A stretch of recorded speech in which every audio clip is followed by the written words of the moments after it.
Shalom saudara yang dikasih Tuhan. Kita akan melanjutkan kembali pelajaran The Secret of Titus. Salam Titus, salam seperti Kristus. Kita sudah belajar ayat yang ke-8. Ini kesimpulannya. Ayat yang ke-8 penutup dari kitab Titus. Inilah perkataan yang benar. Nah, ini tulisan-tulisan Paulus yang terakhir saudaraku. Dan di ayat yang ke-9 ini saya bacakan dalam terjemahan King James Indonesia. Tetapi hindarilah tanya jawab yang bodoh, silsilah, percekcokan, dan pertengkaran mengenai hukum Taurat, sebab hal itu tidak berfaedah dan sia-sia. Di dalam ayat yang ke-9 ini Paulus memberi nasihat sedikit lagi untuk Titus. Titus diminta untuk bertindak efektif dan efisien. Kan disuruh menekankan hal ini. Ini perkataan benar di ayat yang ke-8. Harus ditekankan, harus diajarkan terus-menerus. Juga cocok dengan ulangan 6 ayat 6 sampai 7, diajarkan berulang-ulang. Dan di ayat yang ke-9, hindari loh Titus, kan kamu ngajarin berulang-ulang, hindari percekcokan, tanya jawab yang bodoh. Orang nggak ngerti tanya jawab tapi percekcok, terus bertengkar, karena ini sia-sia, nggak berfaedah. Nah ini ya, Paulus ini meminta Titus hindari hal-hal ini. Itu nggak berguna, sia-sia.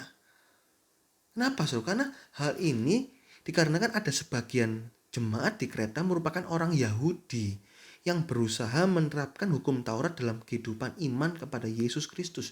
Itu ada di dalam Titus 1 ayat 14 dan 16. Jangan mengindahkan dongeng-dongeng orang Yahudi. Jangan saudara.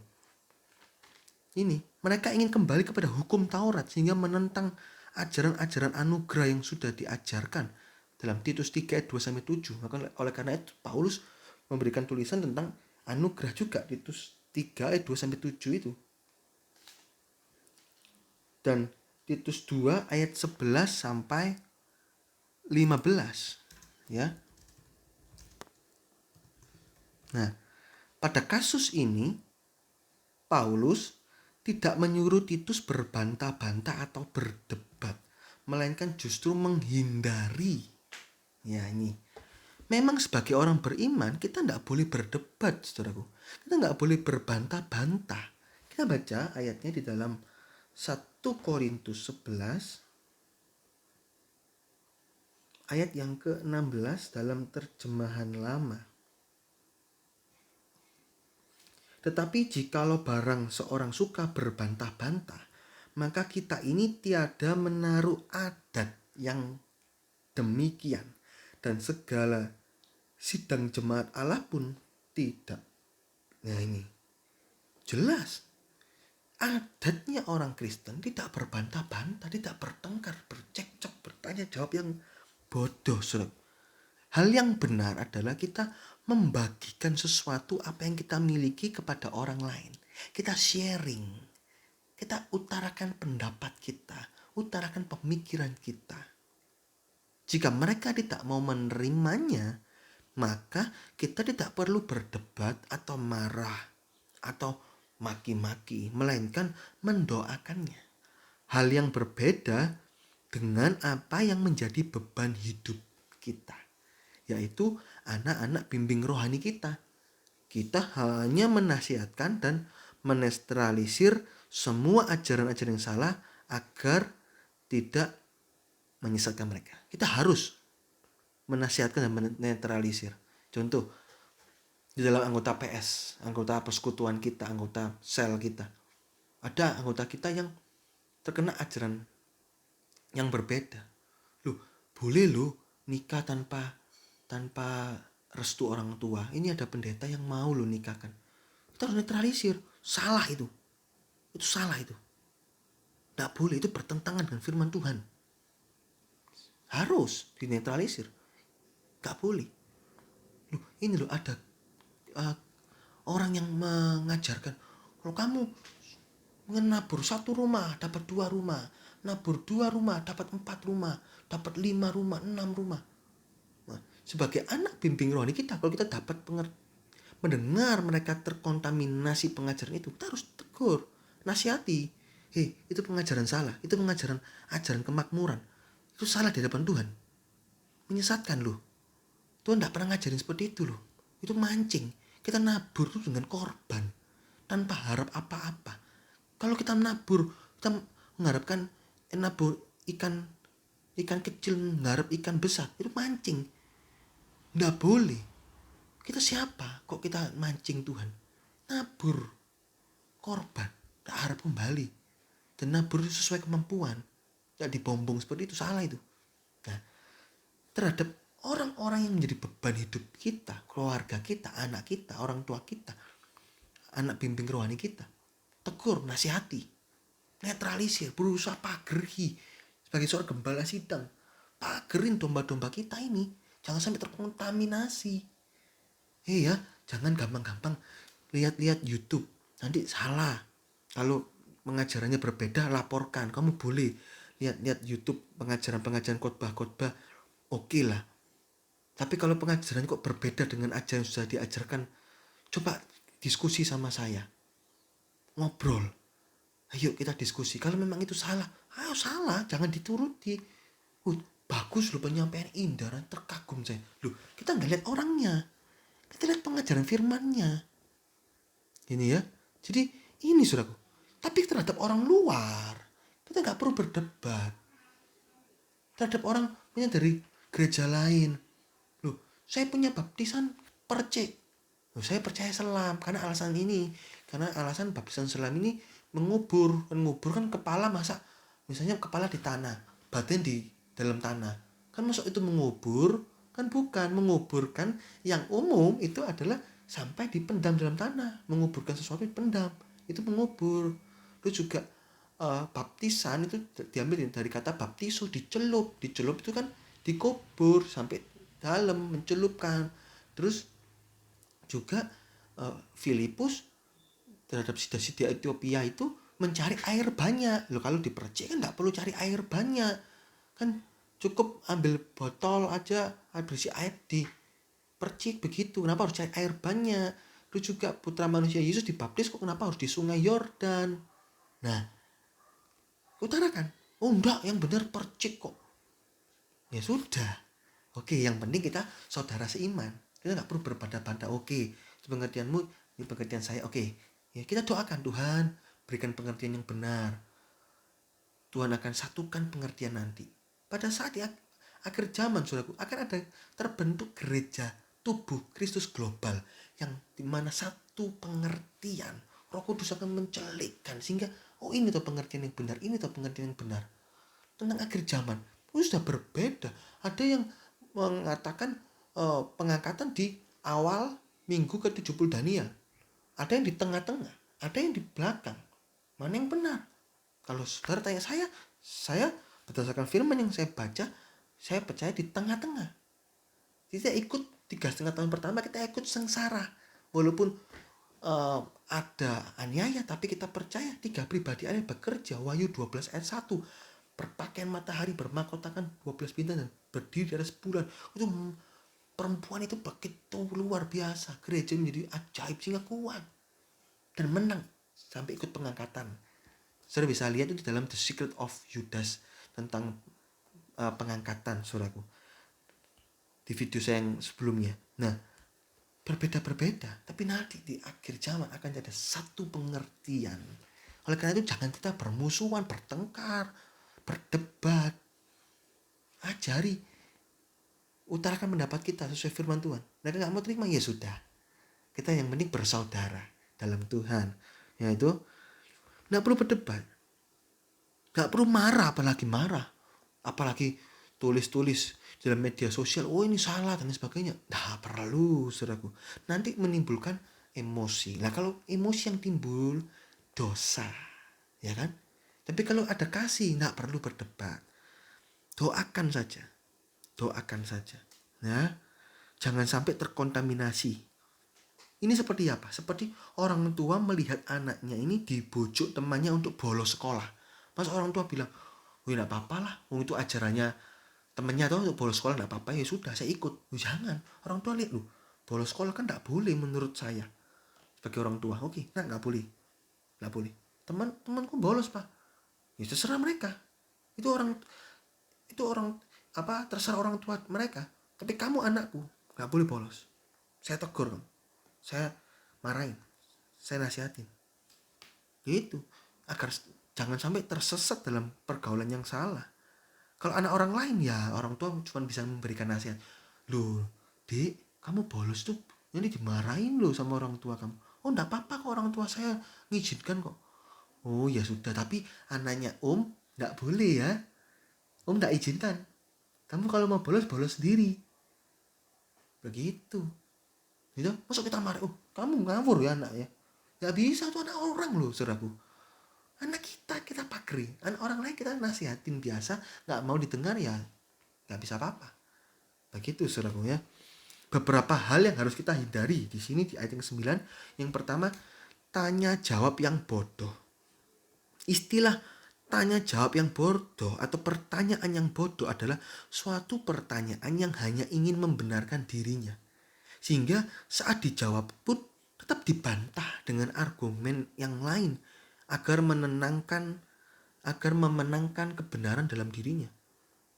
Akibatnya menghasilkan perdebatan yang sia-sia dan tidak berguna bagi kerohanian, malah menghasilkan dosa kemarahan, dosa emosi, dosa kata-kata salah, memaki-maki. Itu tanya jawab bodoh, kan hanya membenarkan dirinya. Tanya ini, dijawab, salah ini, yang benar ini, loh dijawab lagi ini, enggak yang benar loh, terus cekcok debat kusir. Oleh karena itu kita diminta menghindari. Jika mereka tidak mau menerima nasihat kita, maka masing-masing bertanggung jawab kepada Tuhan atas apa yang diyakininya. Yang penting kita sudah memberikan jawaban sesuai kebenaran firman Tuhan. Sebaliknya saudaraku, jangan kita menjadi orang bodoh yang tidak mau menerima nasihat yang benar. Kalau ada orang lain, walaupun itu gereja lain, dari sinode lain, memberikan nasihat, kita harus terima. Dengarkan nasihatnya. Oke, tapi kalau kok nggak cocok ya, ya sudah. Simpanlah dalam hati saudara. Saudara tanyakan kepada pemimpin rohani saudara. Dan kalau memang nasihatnya itu tentang kesalahan kita dan kita oh ya memang saya salah ini, ya minta maaf sama Tuhan juga. Jadi jangan alergi dengan terima nasihat. Ayo sebagai saudara seiman belajar memberi dan menerima nasihat. Tapi jangan debat kusir, jangan tanya jawab yang bodoh. Nggak mau terima nasihat, nggak mau memberi nasihat tuh ingin membenarkan dirinya. Boleh enggak menikah tanpa persetujuan orang tua? Loh, kalau orang tua aku ngelarang loh, aku sudah besar kok, masa enggak boleh sih? Enggak bisa, harus taat orang tua. Gimana mau taat? Saya kok enggak nikah, terus putus sama si B, terus orang tua saya mau tanggung jawab carikan saya pengganti yang lain. Kalau sampai tua saya enggak menikah, terus bagaimana? Mau orang tua saya tanggung jawab daripada saya menyesal nanti. Saya mending menikah dulu. Loh, tapi ya coba bicarakan baik-baik dulu. Sudah bicarakan baik-baik tapi tidak bisa. Mau apa terusan? Terus mau berhenti, mau putus. Oh saya cinta, dia juga cinta. Dia nanya baik-baik. Loh, coba. Loh, debat terus. Loh. Debat terus. Gak bisa selesai. Kenapa?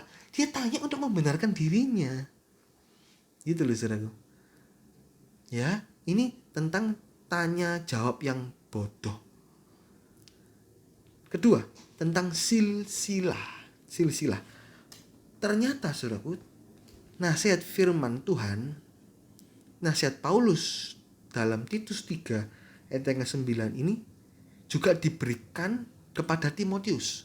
1 Timotius 1 ayat yang keempat. 1 Timotius 1 ayat yang keempat. Ataupun sibuk dengan dongeng dan silsilah yang tiada putusnya. Ini yang hanya menghasilkan persoalan belaka dan bukan tertib hidup keselamatan yang diberikan Allah dalam iman.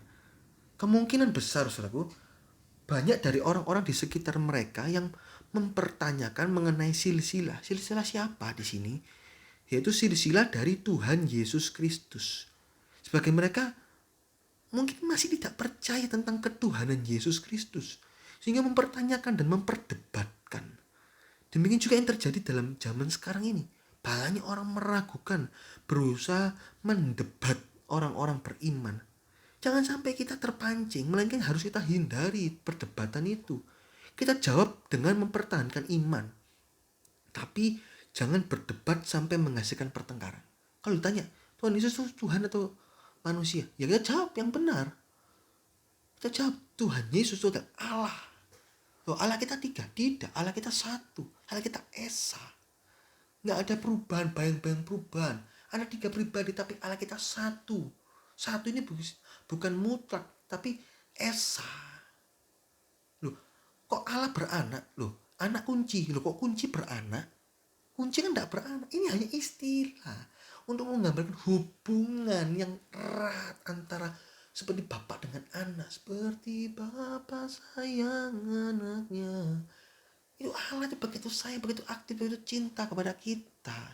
Oleh karena itu dikatakan kita anak Allah. Ya ini saudaraku. Gak apa-apa jawab. Tapi tidak mendebat. Tidak berdebat. Lu tapi gini. Enggak. Loh, kamu memang gak percaya, ya sudah. Tapi apa yang saya percaya ini yang benar. Debat lagi. Sudah. Ini kepercayaan kita berbeda. Kamu percaya seperti itu. Saya percaya, saya sudah jelaskan. Kamu juga tetap tidak mau terima. Ya sudah. Kita berhenti dulu daripada menghasilkan pertengkaran.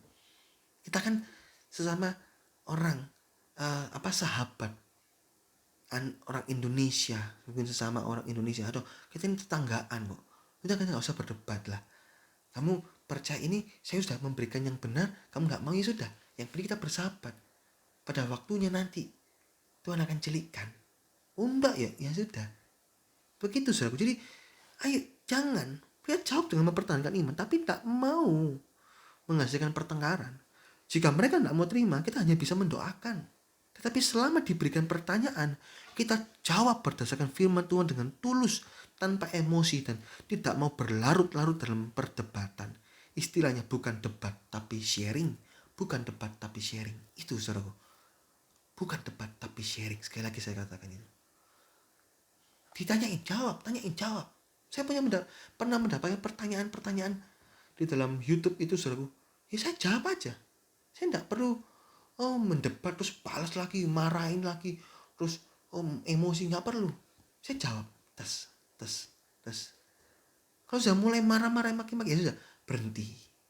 Kita nggak bisa balas dengan marah-marah, maki-maki. Saya berhenti.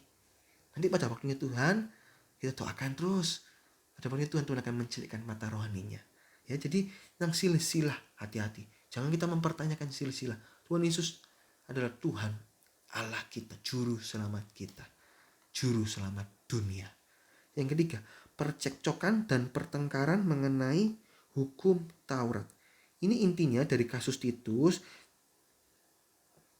yaitu percekcokan dan pertengkaran mengenai hukum Taurat. Nah, tetapi saudara, dalam zaman kita sekarang, kita mungkin menemukan orang-orang yang mempertanyakan mengenai iman Kristen. Kita harus tetap hindari yang namanya pertengkaran. Intinya pertengkar dihindari. Jika tanya jawabmu sudah mulai meninggi, sudah mulai menghasilkan emosi, maka tidak boleh kita teruskan. Lebih baik kita mengakhiri. Saya berdebat. Terus, kamu tuh salah, kamu anak iblis, kamu anak setan, kamu. Loh, udah mulai kan? Aduh salah, Tuhan tolong. Kita hindari dulu ya. Udah. Daripada kita berdebat pertengkaran, sudah selesai. Jadi gak ada berdebat. Jawab. Marah, berhenti. Tidak. Roh Kudus akan memberikan kesan dalam hati kita bila ada perkara jahat yang mulai timbul. Ada mulai jahat perkara timbul, oke, berhenti dulu. Orang-orang Yahudi itu ingin kembali pada hukum Taurat, saudara. Padahal Taurat ini sudah dinonaktifkan atau sudah tidak berguna saat seseorang percaya kepada Tuhan Yesus. Efesus 2 ayat yang ke-15 kita baca. Efesus 2 dalam King James Indonesia, Efesus 2 ayat yang ke-15. Kita adalah orang-orang Yahudi secara lahiriah dan bukan orang-orang berdosa dari bangsa kafir, saudaraku. Efesus, ini Galatia, sorry. Efesus 2 ayat 15. Setelah menghapuskan di dalam dagingnya perseteruan itu, yaitu hukum Taurat yang tercantum di dalam ketetapannya, supaya keduanya itu dijadikan satu manusia baru di dalam dirinya, dengan demikian membuat perdamaian. Di sini. Jadi bahasa Yunaninya itu katargeo. Sudah bisa klik itu, di situ ada tulisan katargeo di dalam Efesus 2 ayat 15. Nah, sudah digenapkan, dihapuskan. Ini perseteruan itu, hukum Taurat yang membuat orang nggak bisa menggapai Allah. Hukum Taurat itu berat sekali, tapi diganti dengan hukum anugerah. Hukum Taurat bukan dihapus, tapi digenapkan di dalam Kristus. Saat ini kita sudah tidak memakai hukum Taurat. Harus potong kambing, domba. Kalau berbuat dosa, enggak. Berbuat dosa cukup minta ampun kepada Tuhan Yesus, tetapi tidak boleh berbuat dosa lagi. Terus bunuh orang kafir. Nah itu wasiat lama, wasiat baru, bunuh kekafirannya. Bilangan 33 ayat 55, wasiat barunya Kolose 3 ayat 5. Sudah bisa baca itu di dalam The Secret of Titus. Saya sudah tulis dalam video-video saya sebelumnya tentang cara menafsirkan ayat-ayat firman Tuhan, saudaraku. Terutama ayat-ayat wasiat lama, saudaraku. Nah, ini orang yang masih hidup dalam Taurat, maka dia keluar dari anugerah. Galatia 5 ayat 4. Orang-orang ingin kembali kepada Taurat ini bukan karena ingin mentaati hukum Taurat, loh saudaraku, tetapi agar bisa bermegah-megah atas keadaan yang lahiriah. Loh saya disunat, loh saya puasa 1 bulan, 2 bulan, 3 bulan. Loh saya kalau berbuat dosa saya pukul, tampar pipi saya terus. Bangga tuh, merasa sudah melakukan sesuatu akibat dari apa yang sudah dilakukan, yang akibat dari kesalahannya. Itu berbangga yang salah, kata Galatia 6 ayat 13. Mereka bangga dengan peraturan-peraturan hurufiah tanpa mengerti maknanya. Itulah orang-orang yang sesat. Hukum Taurat ini merupakan pelambang, bukan arti sesungguhnya. Ibrani 10 ayat 1. Hukum Taurat cuma pelambang, cuma kiasan, bukan arti sesungguhnya. Bunuh orang kafir, bukan arti sesungguhnya. Coba saudara bunuh orang kafir, saudara masuk penjara loh. Hati-hati loh, gak boleh. Bunuh orang kafir artinya bunuh kekafirannya. Makan roti tidak beragi. Ragi itu ragi apa? Ajaran-ajaran dosa, ajaran-ajaran salah, sesat. Juga tentang ragi kejahatan. Itu ayat-ayat dalam wasiat baru. Saya lupa saudara, tapi ada dalam Injil juga ditulis ragi. Ajaran orang Farisi, ahli Taurat juga dalam 1 Korintus itu ragi, kebusukan. Nah, makan roti tidak beragi itu artinya itu. Jadi jangan, aku nggak mau makan roti yang ada raginya. Kenapa? Aku ini anak Tuhan. Gak ada hubungannya. Kita sudah, hukum Taurat sudah digenapkan di dalam Kristus, sudah diganti hukum anugerah, saudaraku. Tapi hukum Taurat nggak dihapus, digenapkan. Hukum Taurat disingkapkan selubungnya, cari ayatnya dalam wasiat baru, sehingga ini toh artinya. Begitu saudaraku ya. Saat kita mentaati hukum anugerah, maka hal inilah yang membawa kita kepada kesempurnaan. Oleh karena itu orang-orang berusaha dan keras hati agar ingin kembali kepada hukum Taurat tidak perlu dibuat pertengkaran, hindari saja, tapi didoakan agar Tuhan mencelikkan mata rohaninya. Harus pakai jubah. Ya sudah, oke, kita nggak perlu bertengkar. Ya sudah, doakan saja. Harus ini gini, ya sudah, kita tidak perlu bertengkar. Begitu loh saudaraku, makna dari ayat yang ke-9 ini. Jika ada kesempatan lain lagi, ya nasihati lagi. Jika itu merupakan jiwa-jiwa beban pelayanan kita, ya kita harus nasihati berulang-ulang. Jangan kamu nanti kembali kepada hukum Taurat Iya, harus makan roti nggak beragi. Katanya ada pengajaran seperti itu. Terus harus beli tabut dan lain sebagainya, menyembah tabut misalnya. Kok gitu-gitu? Nggak boleh. Tabut itu artinya apa? Itu persekutuan antara Allah dengan manusia. Itu kita ini bersekutu. Dan suatu saat kita masuk dalam ruangan maha suci seperti tabut Allah. Itu tutupan grafit dengan tabut itu terbuat dari kayu. Tutupan grafit dari emas penuh yang ada 2 kerubion menaruh sayapnya, 2 sayap ini menutup tabut ini, dan ada ditaruh darah, saudaraku, percik darah. Nah, ini kita akan jadi satu, jadi orang sempurna dalam kerajaan sorga. 1 tambah 1 tambah 1 tambah 1 tambah 1. Seluruh dunia yang percaya Tuhan Yesus masuk dalam pengangkatan, atau yang mati dalam Tuhan itu diangkat masuk dalam kerajaan sorga, menjadi satu dengan Allah. Itu artinya seperti itu, arti rohaninya, bukan secara jasmani gitu. Sahabat gak boleh kerja di Sabtu, aku harus izin sama kantorku. Nggak bisa. Artinya Sabtu perhentian. Ayo kita mau adakan waktu-waktu perhentian setiap hari. Bukan setiap Sabtu. Setiap hari berhenti. Dari apa? Dari pekerjaan kita. Berhenti terus ngelakuin apa? Baca Alkitab, doa. Juga ada waktu-waktu ibadah. Kita ibadah. Itulah sahabat dengan Tuhan. Hubungan kita dengan Tuhan. Itu saudaraku ya. Nasihati terus. Kalau itu menjadi beban pelayanan kita. Tapi kalau bukan beban pelayanan kita, hindari. Tapi kalau menjadi beban pelayanan kita terus orang itu marah, ya kita hindari dulu. Oke, selesai. Doakan terus. Ada kesempatan lagi, doakan lagi. Nasihati lagi. Marah lah. Sudah mau tinggi lagi, hindari lagi. Sampai akhirnya celik mata rohaninya. Karena itu menjadi beban pelayanan kita. Ya, ini ayat yang ke-9. Kita sudah tinggal sedikit lagi, saudaraku. Ya, kira-kira 3-4 video lagi kita akan selesaikan ayat 10 sampai yang ke-15. Puji Tuhan, Tuhan Yesus memberkati.